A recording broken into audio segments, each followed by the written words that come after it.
Hyundai has become a fixture on American roads, evolving from a budget brand to a leader in style, reliability, and technology.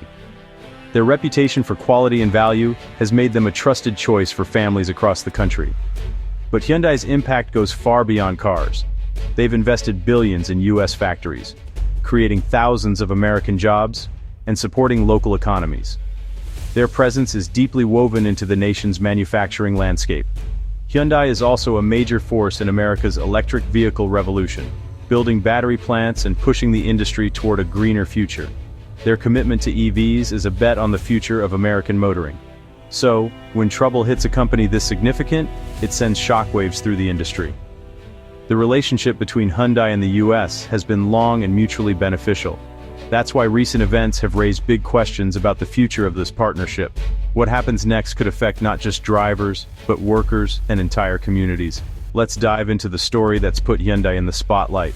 In September 2025, a dramatic raid by U.S. immigration authorities hit the Hyundai LG Energy Solution battery plant in Georgia.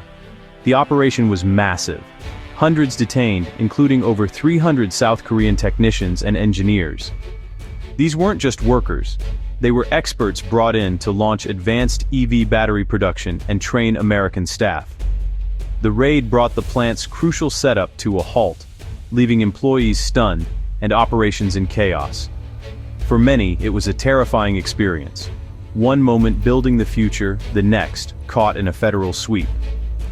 The incident strained Hyundai's relationship with the U.S. government, turning a symbol of international cooperation into a diplomatic crisis. Suddenly, a project meant to showcase economic partnership became the center of controversy. Hyundai now faced a complex legal and political challenge. The raid raised serious questions about how the U.S. communicates with major foreign investors. It left both workers and executives reeling, and the future of the plant uncertain. The fallout was immediate, and the world was watching. What would happen next? President Trump responded quickly, defending the raid as necessary law enforcement. Yet, he also acknowledged the need for skilled foreign experts to train American workers, urging the detained South Korean technicians to stay and continue their work. On Truth Social, he reassured foreign investors, promising to streamline legal pathways for companies like Hyundai to bring in essential talent. But there was a catch. Companies must commit to hiring and training Americans, ensuring skills are transferred to the domestic workforce. It was a balancing act. Tough on immigration, but pro-business and focused on building American expertise. The message was clear. Foreign experts are welcome, but only if they help create a skilled American labor force. The administration wanted investment, but on its own terms. South Korea's response was swift and firm.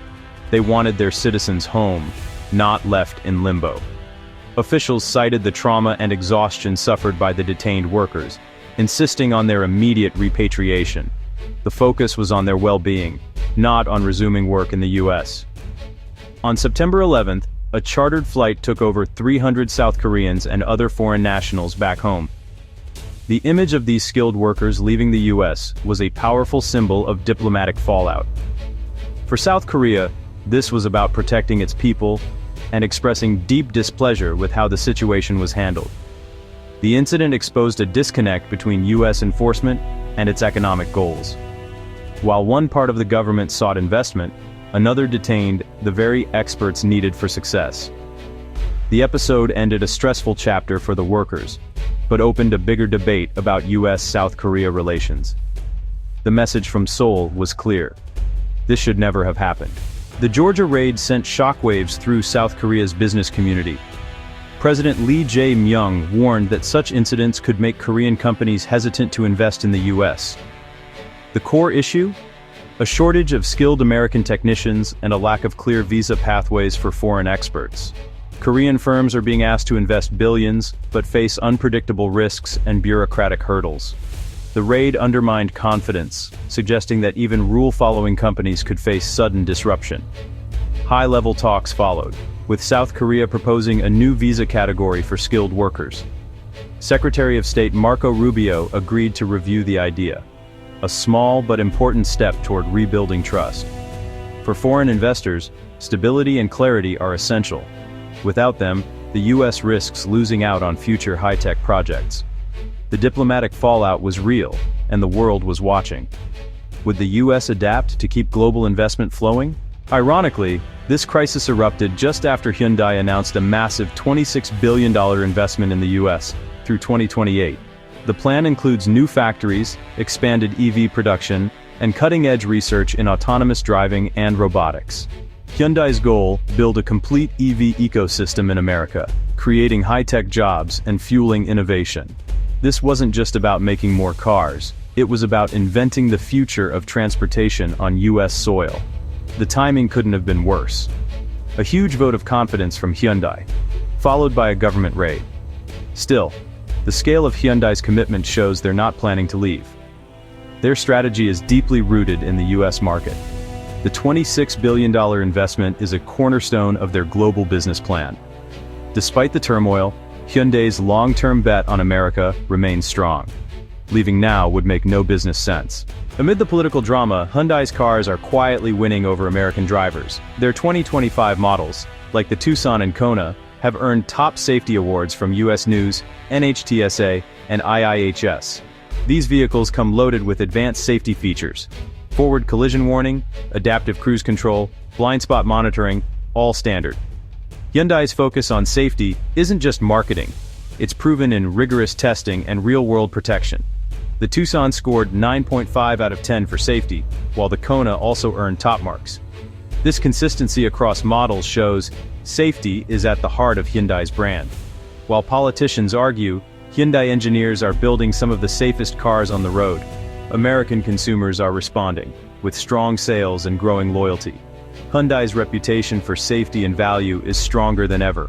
The company's winning streak continues, regardless of the headlines. So, is Hyundai really planning to leave the US?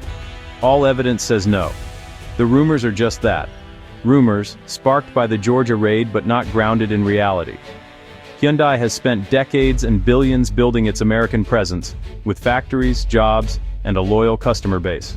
Walking away now would be financial suicide, especially with a $26 billion investment just announced.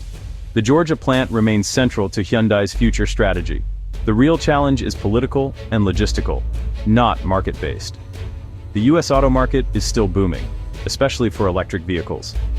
Hyundai's best move is to work with the government to resolve issues and ensure their investment succeeds. The proposed new visa category is a step in the right direction. The idea of Hyundai leaving or the US market collapsing is pure fiction. Hyundai is here to stay, and American drivers can count on seeing their cars for years to come. The story isn't about an exit, it's about navigating challenges and building the future. Hyundai's American journey is far from over.